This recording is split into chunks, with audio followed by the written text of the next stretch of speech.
Hello dear students and my dear friends, welcome back to Royson Creations YouTube channel.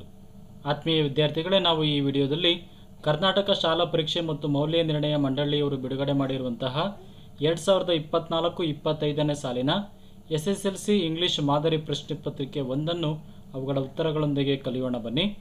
ಆತ್ಮೀಯ ವಿದ್ಯಾರ್ಥಿಗಳೇ, ನೀವು ನಮ್ಮ YouTube ಚಾನಲನ್ನು ಮೊದಲ ಬಾರಿ ನೋಡ್ತಾ ಇದ್ದರೆ ಇದನ್ನು ಸಬ್ಸ್ಕ್ರೈಬ್ ಮಾಡಿ ಅಂತ ಹೇಳುತ್ತಾ ನಾನು ಈ ವಿಡಿಯೋವನ್ನು ಆರಂಭಿಸ್ತಾ ಇದ್ದೇನೆ. ವಿದ್ಯಾರ್ಥಿಗಳೇ, ಮೊದಲೇ ನಿಮಗೆ 4 ಇನ್ಸ್ಟ್ರಕ್ಷನ್ಸನ್ನು ಕೊಟ್ಟಿದ್ದಾರೆ. ಒಟ್ಟು 38 ಪ್ರಶ್ನೆಗಳಿದ್ದಾವೆ. ವಿದ್ಯಾರ್ಥಿಗಳೇ, ನೀವು ಎಲ್ಲ ಇನ್ಸ್ಟ್ರಕ್ಷನ್ಸನ್ನು ಫಾಲೋ ಮಾಡಿ ಎಲ್ಲ ಪ್ರಶ್ನೆಗಳಿಗೂ ಕೂಡ ಉತ್ತರವನ್ನು ಬರೀಬೇಕಾಗುತ್ತೆ. ನಿಮಗೆ ಇರುವಂಥ ಸಮಯ ಕೇವಲ 3 ಗಂಟೆ ಮಾತ್ರ. ಅದರಲ್ಲಿ 15 ನಿಮಿಷ ಪ್ರಶ್ನೆ ಪತ್ರಿಕೆಯನ್ನು ಓದುವುದಕ್ಕೆ ನಿಮಗೆ ಮೀಸಲಾಗಿಟ್ಟಿದ್ದಾರೆ. ವಿದ್ಯಾರ್ಥಿಗಳೇ, first main 4 alternatives are given for each of the following questions or incomplete statements. Only one of them is correct or most appropriate. Choose the correct alternative and write the complete answer along with its letter of alphabet. ಇಲ್ಲಿ ವಿದ್ಯಾರ್ಥಿಗಳೇ 4 ಪ್ರಶ್ನೆಗಳನ್ನು ಕೊಟ್ಟಿದ್ದಾರೆ. ಪ್ರತಿಯೊಂದಕ್ಕೂ 1 ಅಂಕ. ಪ್ರತಿ ಪ್ರಶ್ನೆಯ ನಂತರ ವಿದ್ಯಾರ್ಥಿಗಳೇ 4 ಮಲ್ಟಿಪಲ್ ಚಾಯ್ಸ್ಗಳನ್ನು ಕೊಟ್ಟಿದ್ದಾರೆ. ವಿದ್ಯಾರ್ಥಿಗಳೇ, ಇದರಲ್ಲಿ ನೀವು ಸರಿಯಾದಂಥ ಉತ್ತರವನ್ನು ಆರಿಸಿ ಅದರ ಕಂಪ್ಲೀಟ್ ಆನ್ಸರನ್ನು ಅದರ ಲೆಟರ್ ಆಫ್ ಆಲ್ಫಾಬೆಟ್ ಜೊತೆ ಬರೀರಿ ಅಂತೇಳಿ ಕೊಟ್ಟಿದ್ದಾರೆ. ಮೊದಲನೆಯ ಪ್ರಶ್ನೆ, choose the appropriate question tag and fill in the blank. ಜೋರಿತಾ comes to school regularly. ಇಲ್ಲಿ ವಿದ್ಯಾರ್ಥಿಗಳೇ ಸರಿಯಾದಂಥ ಕ್ವೆಶನ್ ಟ್ಯಾಗ್ ಅನ್ನು ಬರೆಯಿರಿ ಅಂತ ಕೇಳಿದ್ದಾರೆ. ಸರಿಯಾದಂಥ ಉತ್ತರ ವಿದ್ಯಾರ್ಥಿಗಳೇ option A, doesn't she. Next question number 2, read the given conversation and choose the language function for the underlined sentence.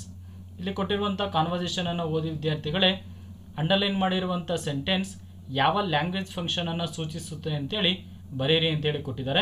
ಇಲ್ಲಿ ಅಂಡರ್ಲೈನ್ ಮಾಡಿರುವಂಥ sentence prepare a good time table and follow it.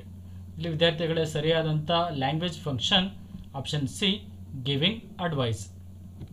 Question number 3, read the given conversation and fill in the blank choosing the most appropriate words. ಇಲ್ಲಿ ವಿದ್ಯಾರ್ಥಿಗಳು ಕೊಟ್ಟಿರುವಂಥ conversation ಅನ್ನು ಓದಿ ನಂತರ ಸರಿಯಾದಂಥ appropriate ವರ್ಡನ್ನು ಬರೀರಿ ಅಂತೇಳಿ ಕೊಟ್ಟಿದ್ದಾರೆ. ಕೊಟ್ಟಿರುವಂಥ ಕಾನ್ವರ್ಸೇಷನ್ ಅನ್ನು ಓದೋಣ. Kavya, hello Kamalesh, have you watch the movie super 30? Kamalesh, no, if you had suggested earlier I dash watched it. ಇಲ್ಲಿ ವಿದ್ಯಾರ್ಥಿಗಳೇ ಸರಿಯಾದಂಥ ಇಫ್ ಕ್ಲಾಸಿನ ಪದ option B, would have. Next question number 4, choose the passive form of the given sentence. ಇಲ್ಲಿ ವಿದ್ಯಾರ್ಥಿಗಳು ಕೊಟ್ಟಿರುವಂಥ ಸೆಂಟೆನ್ಸಿನ ಸರಿಯಾದ passive ಫಾರ್ಮನ್ನು ಬರೀರಿ ಅಂತ ಕೊಟ್ಟಿದ್ದಾರೆ. I am purchasing a car. ಇದಕ್ಕೆ ಸರಿಯಾದಂಥ ಉತ್ತರ ವಿದ್ಯಾರ್ಥಿಗಳೇ option D, a car is being purchased by me. Next second main, do as directed. ಇಲ್ಲಿ ವಿದ್ಯಾರ್ಥಿಗಳೇ 12 ಪ್ರಶ್ನೆಗಳಿದ್ದಾವೆ. ಪ್ರತಿಯೊಂದಕ್ಕೂ 1 ಅಂಕ. ಒಟ್ಟು 12 ಅಂಕಗಳನ್ನು ನಿಗದಿ ಮಾಡಿದ್ದಾರೆ. Question number 5, which one of the following words has 2 syllables. ಇಲ್ಲಿ ವಿದ್ಯಾರ್ಥಿಗಳೇ ಕೊಟ್ಟಿರುವಂಥ ಪದಗಳಲ್ಲಿ 2 syllables ಹೊಂದಿರುವಂಥ ಪದ ಯಾವುದು? Child, milk, colour, school. ಇದಕ್ಕೆ ಸರಿಯಾದಂಥ ಉತ್ತರ ವಿದ್ಯಾರ್ಥಿಗಳೇ colour. Question number 6, combine the word in column A with its collocative word in column B. Column ಎಯಲ್ಲಿ ಕೊಟ್ಟಿರುವಂಥ ಪದದ ಜೊತೆ ಕಾಲಮ್ ಬಿ ಯಲ್ಲಿ ಕೊಟ್ಟಿರುವಂಥ ಪದದ ಸರಿಯಾದ ಕೊಲೊಕೇಟಿವ್ ವರ್ಡನ್ನು ಬರೀರಿ ಅಂತೇಳಿ ಕೊಟ್ಟಿದ್ದಾರೆ. ಕಾಲಮ್ ಎ ಯಲ್ಲಿ ಕೊಟ್ಟಿರುವಂಥ ಪದ ಟ್ವಿಂಕ್ಲಿಂಗ್. ಹಾಗಾಗಿ ಕಾಲಮ್ ಬಿ ಯಲ್ಲಿರುವಂಥ 4 ಪದಗಳಲ್ಲಿ ಸರಿಯಾದಂಥ ಉತ್ತರ ವಿದ್ಯಾರ್ಥಿಗಳೇ star, twinkling star. Question number 7, identify the part of speech of the underlined word. ಇಲ್ಲಿ ಕೊಟ್ಟಿರುವಂಥ ಸೆಂಟೆನ್ಸ್ನಲ್ಲಿ ಅಂಡರ್ಲೈನ್ ಮಾಡಿರುವಂಥ ಪದ ಯಾವ ಪಾರ್ಟ್ ಆಫ್ ಸ್ಪೀಚ್ ಆಗಿದೆ ಅಂತೇಳಿ ಕೇಳಿದ್ದಾರೆ. I need some water. ಇಲ್ಲಿ ವಿದ್ಯಾರ್ಥಿಗಳು ಅಂಡರ್ಲೈನ್ ಮಾಡಿರುವಂಥ ಪದ ಸಮ್, ಇದು ಆಡ್ವರ್ಬ್ ಆಗಿದೆ. Question number 8, fill in the blank using the correct article. ಇಲ್ಲಿ ಸರಿಯಾದಂಥ ಆರ್ಟಿಕಲನ್ನು ಬಳಸಿ ಬ್ಲ್ಯಾಂಕನ್ನು ಭರ್ತಿ ಮಾಡಿ ಅಂತ ಕೊಟ್ಟಿದ್ದಾರೆ. Ravish is dash famous doctor. ಇಲ್ಲಿ ವಿದ್ಯಾರ್ಥಿಗಳೇ ಸರಿಯಾದಂಥ ಉತ್ತರ ಆ, Ravish is a famous doctor. Question number 9, fill in the blank with appropriate preposition. ಸರಿಯಾದಂಥ ಪ್ರಿಪೊಸಿಷನ್ ಅನ್ನು ಬಳಸಿ ಈ ಬ್ಲ್ಯಾಂಕನ್ನು ಭರ್ತಿ ಮಾಡಿ ಅಂತ ಕೊಟ್ಟಿದ್ದಾರೆ. Raghu goes to school on foot. Question number 10, fill in the blank using suitable linker. ಸರಿಯಾದ ಲಿಂಕರನ್ನು ಬಳಸಿ ಇಲ್ಲಿ ಬ್ಲ್ಯಾಂಕನ್ನು ಭರ್ತಿ ಮಾಡಿ ಅಂತ ಕೇಳಿದ್ದಾರೆ ವಿದ್ಯಾರ್ಥಿಗಳೇ. Should we go to Hubli by train or bus? Question number 11, Fill in the blank with appropriate tense form of the verb given in brackets. ಇಲ್ಲಿ ವಿದ್ಯಾರ್ಥಿಗಳೇ ಬ್ರಾಕೆಟ್ಸ್ನಲ್ಲಿ ಕೊಟ್ಟಿರುವಂಥ ಪದದ ಸರಿಯಾದಂಥ ಟೆನ್ಸ್ ಫಾರ್ಮ್ ಆಫ್ ವರ್ಬನ್ನು ಬರೆಯಿರಿ ಅಂತ ಹೇಳಿ ಕೊಟ್ಟಿದ್ದಾರೆ. Vishwanath dash in a government school. ಇಲ್ಲಿ ಬ್ರಾಕೆಟ್ಸಲ್ಲಿ ಕೊಟ್ಟಿರುವಂಥ ಪದ ವರ್ಕ್, ಹಾಗಾಗಿ ವಿದ್ಯಾರ್ಥಿಗಳೇ ಸರಿಯಾದಂಥ form of verb works. Vishwanath works in a government school. Question number 12, write the correct form of the word given in brackets. ಇಲ್ಲಿ ವಿದ್ಯಾರ್ಥಿಗಳ ಬ್ರಾಕೆಟ್ಸಲ್ಲಿ ಕೊಟ್ಟಿರುವಂಥ ಪದದ ಸರಿಯಾದ ಫಾರ್ಮ್ ಆಫ್ ವರ್ಡನ್ನು ಬರೀರಿ ಅಂತೇಳಿ ಕೇಳಿದ್ದಾರೆ. The officer gave dash letter to his boss. ಇಲ್ಲಿ ಬ್ರಾಕೆಟ್ಸಲ್ಲಿ ಕೊಟ್ಟಿರುವಂಥ ಪದ ರಿಸೈನ್, ಇದರ ಸರಿಯಾದಂಥ form of word resignation. Question number 13, use the word brush as verb in a sentence. Brush ಎಂಬ ಪದವನ್ನು ಬಳಸಿಕೊಂಡು ಬ್ರಷ್ ಎಂಬ ಪದವನ್ನು ವರ್ಬ್ ಆಗಿ ಒಂದು ಸೆಂಟೆನ್ಸ್ನಲ್ಲಿ ಬರೀರಿ ಅಂತೇಳಿ ಕೊಟ್ಟಿದ್ದಾರೆ ವಿದ್ಯಾರ್ಥಿಗಳೇ. I brush my teeth every day ಅಂತೇಳಿ ಎಕ್ಸಾಂಪಲನ್ನು ನಾನು ಕೊಟ್ಟಿದ್ದೇನೆ. ನೀವು ನಿಮ್ಮ ಓನ್ ಆನ್ಸರನ್ನು ಬರಿಬೋದು. Question number 14, change the given sentence into comparative degree. ಇಲ್ಲಿ ಕೊಟ್ಟಿರುವಂಥ ಸೆಂಟೆನ್ಸನ್ನು ವಿದ್ಯಾರ್ಥಿಗಳೇ ಕಂಪ್ಯಾರೇಟಿವ್ ಡಿಗ್ರಿಗೆ ಚೇಂಜ್ ಮಾಡಿ ಬರೀರಿ ಅಂತೇಳಿ ಕೊಟ್ಟಿದ್ದಾರೆ. Bengaluru is the costliest city in Karnataka. ಇದು ಸೂಪರ್ಲೇಟಿವ್ ಡಿಗ್ರಿ ಆಗಿದೆ. ಇದನ್ನು ನಾವು ಕಂಪ್ಯಾರೇಟಿವ್ ಡಿಗ್ರಿಗೆ ಚೇಂಜ್ ಮಾಡಿದಾಗ Bengaluru is costlier than any other city in Karnataka ಅಂತೇಳಿ ಉತ್ತರವನ್ನು ನಾವು ಬರೀಬೇಕಾಗುತ್ತೆ. Next question number 15, read the following conversation and change the underlined sentence into reported speech. ಇಲ್ಲಿ ವಿದ್ಯಾರ್ಥಿಗಳೇ ಅಂಡರ್ಲೈನ್ ಮಾಡಿರುವಂತಹ ಸೆಂಟೆನ್ಸನ್ನು ಅದನ್ನು ರಿಪೋರ್ಟೆಡ್ ಸ್ಪೀಚ್ಗೆ ಚೇಂಜ್ ಮಾಡಿ ಅಂತೇಳಿ ಕೇಳಿದ್ದಾರೆ. ಇಲ್ಲಿ ಅಂಡರ್ಲೈನ್ ಮಾಡಿರುವಂಥ sentence I met my friend yesterday. ಹಾಗಾಗಿ Girish said to Manu that he had met his friend the previous day ಅಂತೇಳಿ ನಾವು ಉತ್ತರವನ್ನು ಬರೀಬೇಕಾಗುತ್ತೆ. Question number 16, frame a question to get the underlined words as answer. ಇಲ್ಲಿ ವಿದ್ಯಾರ್ಥಿಗಳು ಕೊಟ್ಟಿರುವಂಥ ಸೆಂಟೆನ್ಸ್ನಲ್ಲಿ ಅಂಡರ್ಲೈನ್ ಮಾಡಿರುವಂಥ ಪದಗಳು ಆನ್ಸರ್ ಆಗಿ ಬರುವಂತೆ ಒಂದು WH ಕ್ವೆಶನನ್ನು ನಾವಿಲ್ಲಿ ಫ್ರೇಮ್ ಮಾಡಬೇಕಾಗತ್ತೆ. Peter washes his clothes 4 times a week. ಇಲ್ಲಿ ನಾವು ಪ್ರಶ್ನೆಯನ್ನು ರಚನೆ ಮಾಡಿದಾಗ how many times does Peter wash his clothes a week ಅಂತೇಳಿ ನಾವು ಪ್ರಶ್ನೆಯನ್ನು ವಿದ್ಯಾರ್ಥಿಗಳೇ ಬರೀಬೇಕಾಗುತ್ತೆ. Main number 3, the following paragraph has 2 errors.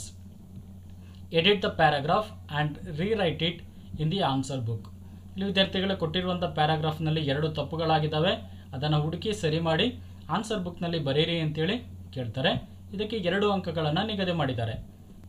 Question number 17, Ravindra thought for a moment and ran quick to help his friend. ಇಲ್ಲಿ ತಪ್ಪಾಗಿರುವಂಥ ಪದಗಳು ಯಾವುದಂತೇಳಿ ಕ್ಲೂಸನ್ನು ಕೊಟ್ಟಿದ್ದಾರೆ. A, spelling to be corrected, ಒಂದು ಸ್ಪೆಲ್ಲಿಂಗ್ ತಪ್ಪಾಗಿದೆ. ಇಲ್ಲಿ ವಿದ್ಯಾರ್ಥಿಗಳೇ ಮೂಮೆಂಟ್ ಅನ್ನೋದು ಸ್ಪೆಲ್ಲಿಂಗ್ ರಾಂಗ್ ಆಗಿದೆ, ಇದನ್ನು ನಾವು ಮೊಮೆಂಟ್ ಅಂತೇಳಿ ನಾವು ಉತ್ತರವನ್ನು ಬರೀಬೇಕು. Next B, adverbial form to be corrected. ಇಲ್ಲಿ ಒಂದು ಆಡ್ವರ್ಬ್ ಪದ ತಪ್ಪಾಗಿದೆ, ಕ್ವಿಕ್ ಅಂತ ಇದೆ, ಇದನ್ನು ನಾವು ಕ್ವಿಕ್ಲಿ ಅಂತೇಳಿ ಬದಲಾಯಿಸಬೇಕಾಗುತ್ತೆ. 4th ಮೇನಿಗೆ ಬಂದಾಗ ವಿದ್ಯಾರ್ಥಿಗಳೇ answer the following questions in 2-3 sentences each ಅಂತೇಳಿ ಕೊಟ್ಟಿದ್ದಾರೆ. ಇದನ್ನು ನಾನು ನನ್ನ ಮುಂದಿನ ವಿಡಿಯೋದಲ್ಲಿ ನಿಮಗೆ ತಿಳಿಸ್ಕೊಡ್ತೀನಿ ವಿದ್ಯಾರ್ಥಿಗಳೇ. ನಾವು ಡೈರೆಕ್ಟಾಗಿ 6ನೇ ಮೇನಿಗೆ ಹೋಗೋಣ. Read the following extracts and answer the questions that follow. ಇಲ್ಲಿ ವಿದ್ಯಾರ್ಥಿಗಳೇ 4 ಎಕ್ಸ್ಟ್ರಾಕ್ಟ್ಸ್ಗಳನ್ನು ಕೊಟ್ಟಿದ್ದಾರೆ. ಇದಕ್ಕೆ ಪ್ರತಿಯೊಂದಕ್ಕೂ ಕೂಡ 3 ಅಂಕಗಳು, ಒಟ್ಟು 12 ಅಂಕಗಳನ್ನು ನಿಮಗೆ ನೀಡ್ತಾರೆ. ಇಲ್ಲಿ ವಿದ್ಯಾರ್ಥಿಗಳು 3 ಪ್ರಶ್ನೆಗಳನ್ನು ಪಾಠಗಳಿಂದ ಹಾಗೂ 1 ಪ್ರಶ್ನೆಯನ್ನು ನಿಮಗೆ ಪದ್ಯದಿಂದ ಕೇಳ್ತಾರೆ. Question number 27, we would buy and the money was ready. ಇದು gentleman of free and media ಪಾಠದಿಂದ ಆರಿಸಿಕೊಂಡಿರುವಂಥ ಎಕ್ಸ್ಟ್ರಾಕ್ಟ್ ಆಗಿದೆ. Question number A, who does we refer to? The Americans and the narrator. Question number B, what did they buy? ಅವರೇನನ್ನು purchase ಮಾಡಿದರು, ಕೊಂಡ್ಕೊಂಡಿದ್ರು? Don Anselmo's land and house. Question number C, why did they want to buy it? Because they wanted to settle down in Rio en Medio. Question number 28, he is under treatment and will soon be fine. ಈ ಎಕ್ಸ್ಟ್ರಾಕ್ಟನ್ನು ವಿದ್ಯಾರ್ಥಿಗಳೇ colours of silence ಪಾಠದಿಂದ ಆರಿಸ್ಕೊಂಡಿದ್ದಾರೆ. Question number A, who is the speaker? Mister Avtar Narain. Question number B, when was this statement made? When the headmaster told him to admit Satish to the school for deaf and dumb children. Question number C, what is the tone of the speaker? Answer is angry. Question number 29, there are limits to patience sir. ಈ ಎಕ್ಸ್ಟ್ರಾಕ್ಟನ್ನು ವಿದ್ಯಾರ್ಥಿಗಳು ಇದು discovery ಪಾಠದಿಂದ ಆರಿಸ್ಕೊಂಡಿದ್ದಾರೆ. Question number A, who made this statement? Diego. Question number B, why did he say so? He lost his patience and wanted to go home. Question number C, when was it said? When Pedro told him to be patient. Question number 30, with teacups circling round me like the planets round the sun. ಈ ಎಕ್ಸ್ಟ್ರಾಕ್ಟನ್ನು ವಿದ್ಯಾರ್ಥಿಗಳೇ off to outer space tomorrow morning ಪದ್ಯದಿಂದ ಆರಿಸ್ಕೊಂಡಿದ್ದಾರೆ. Question number A, who is the speaker? The poet Norman Nicholson. Question number B, where does the speaker experience this? In outer space. Question number C, why do teacups circle around that person? There was no gravity in space. ಈ ರೀತಿ ವಿದ್ಯಾರ್ಥಿಗಳೇ ನಾನು model question paper 1ರ part 1ನಲ್ಲಿ ಹಲವಾರು ಉತ್ತರಗಳನ್ನು ನೀಡಿದ್ದೇನೆ ವಿದ್ಯಾರ್ಥಿಗಳೇ. ಇನ್ನುಳಿದ ಪ್ರಶ್ನೆಗಳ ಉತ್ತರಗಳನ್ನು ನನ್ನ ಮುಂದಿನ ವಿಡಿಯೋದಲ್ಲಿ ತಿಳಿಸ್ತೇನೆ ಅಂತ ಹೇಳುತ್ತಾ ಈ ವಿಡಿಯೋವನ್ನು ಇಲ್ಲಿಗೆ ಮುಗಿಸ್ತಾ ಇದ್ದೇನೆ. Thank you dear students for watching this video.